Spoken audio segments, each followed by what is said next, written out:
कि हाँ आज में जियो, जी भर के जियो।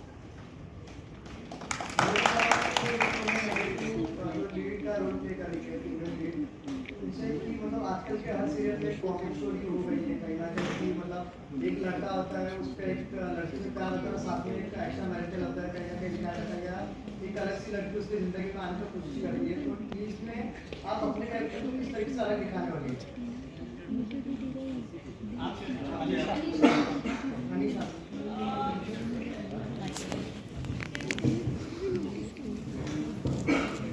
देखिए, कहीं ना कहीं टीवी में एक पॉइंट पे चीजें आके सिमिलर होने लग जाती है जैसा हम देखते हैं, लेकिन ये एक्टर डिपेंड करता है कि वो उसको कितने डिफरेंट तरीके से पोर्ट्रे करते हैं। तो जैसा मैंने अभी तक जो सीन शूट किए हैं, तो मैंने वो किचन ड्रामा वाला नेगेटिव तो नहीं देखा है अभी तक, and I am very happy about that. On a contrary, एक ये भी चीज़ देखी है कि she has a very crazy aspect towards, मतलब वो जिससे प्यार करती है उसके प्रति उसको ओनरशिप चाहिए, उसको कंप्लीटली वो बंदा चाहिए और उसके आसपास उसको कोई नहीं चाहिए, मदर फादर भी नहीं चाहिए, मतलब जो हमने अब तक शूट किया। तो वो एक क्रेजी, एक पागलपन वाला मैं रखना चाहूँगी उस चीज़ को लेके, जो कि थोड़ा डिफरेंट है, सॉरी, जो कि थोड़ा डिफरेंट है, जो कि हम देखते आते हैं टेलीविजन शो में। तो this is what my team would be, जैसा आगे बढ़ेगा वैसे। आपसे एक सवाल और है, जब भी कोई नेगेटिव रोल करता है तो कमेंट्स हमेशा उसके अपोजिट होते हैं। जैसे मार्वल की मूवी आई थी तो उसमें थैनोस को बहुत ज़्यादा चाह थी कि उसका कुछ भी उड़ जाए, तो वैसे कमेंट्स भी झेलने में, तो उसके लिए आपकी तैयारी? देखिए, अगर मैं एक एक्टर हूँ, परफॉर्मर हूँ, तो मुझे हर तरह के रोल में डेफिनेटली करना चाहूँगी, और ये तो ऑडियंस पर डिपेंड करता है कि वो मुझे कितना सपोर्ट करते हैं।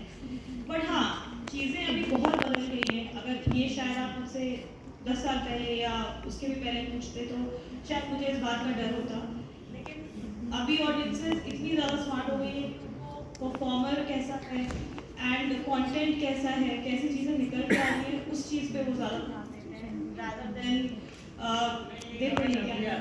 हाँ, जेल में डाल दो, मर्डर कर दो। तो इसका मतलब है कि वो बहुत अच्छा मैं करेगी। अच्छा कर रही हूँ तभी तो वो आ रहा है ना, मतलब मैं जेन्युइनली वो दिखा रही हूँ स्क्रीन पे of course, and I am मतलब I am okay with that, क्योंकि मैं अपने आप को भी तो और जॉनरास में एक्सपेरिमेंट करना चाहूँगी।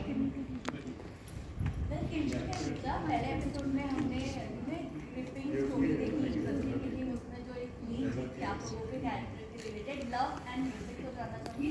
म्यूजिक में कितना इन्वॉल्वमेंट था बिफोर द शो, या अब कितना इन्वॉल्वमेंट है, क्या प्रिपरेशन थी?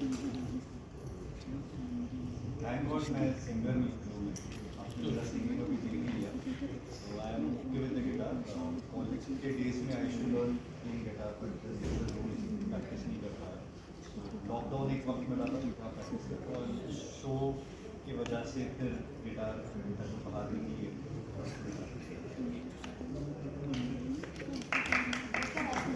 I have always been fond of music, तो मैंने स्कूल में डांस किया था, एक अलग तरह का पर्सनल एक बहुत अच्छा ओपिनियन है Bangla. They are very steeped in culture of all kinds, whether it is cinema, literature, music, everything. तो उनका जो एक लाइफ को लेकर एक एटीट्यूड होता है वो बहुत एरुडाइट होता है, वो बहुत इवॉल्व्ड होता है। They are very thinking people, so that's the kind of character which I have tried to create in Roy, and that evolution of him as a character, scenes भले ही उतने सारे ना हो, लेकिन he's a very interesting character who is a little from a generation before the current generation, but attitude wise he's very very progressive, so that character is going to really stand out. I am very sure about that. Thank you. He's a big one. Yeah. सवाल है कि हमने अभी scene में देखा कि आपके जो फादर हैं हर चीज़ में आपको सपोर्ट करें, गाना गाने में, और अभी सीन में देखा कि आप किस तरह ले जा रहे हो, कैसे है किसी तरीके से, तो इतना सपोर्ट कर रहे थे, क्या कहना चाहोगे? That he is a very supportive father. तो बहुत ही डेफिनेटली, और मैं ऐसे भी बताऊँगी लाइफ में, तो मेरे जो मेरे अपने फादर हैं, he is also like that. मैंने सीन विद हिम, तो मुझे ऐसा लगता है कि मेरे पापा actually he is always been like that, जाओ करो ये वो, नॉट कि हाँ बॉयफ्रेंड है जाओ ये वो, थोड़ा सा अलग है तो ये और ज़्यादा सपोर्टिव है, वेरी हैप्पी। मैं क्या कहना चाहूँगा भाई, मतलब हमारे मैं वैसे वाला हूँ, जा बेटा जीने अपनी जिंदगी, तो मैं वहाँ से इंस्पिरेशन लेता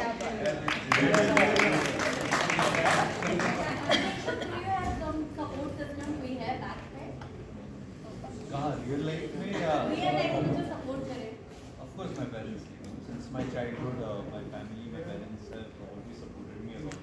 That is why I think आज जहाँ हूँ वहाँ पहुँच सका हूँ और आगे और पहुँचने की कोशिश कर रहा हूँ।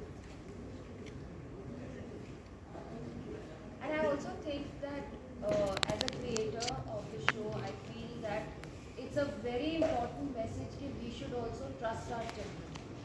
वो एक बहुत बड़ी बात है जो हमारे पेरेंट और करंट जनरेशन में जो इतने डिफरेंसेस आ जाते हैं, कई बार उनको अवॉइड किया। सारे डांसिंग शोज़ हैं और कितने सारे म्यूज़िक रियलिटी शोज़ हैं हमारे हिंदी एंटरटेनमेंट चैनल्स पे या रीजनल में। तो म्यूज़िक में कोई एक बात है which is very very relatable, very universal. मुझे नहीं ऐसा समझ में आता कि कोई कहे कि I don't like music. It is very very universally loved.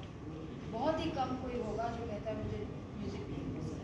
So obviously we are looking for that relativity. Music is something which immediately connects with the audience, and that was proved in the South show also, which was the root of this particular show, which was my story also.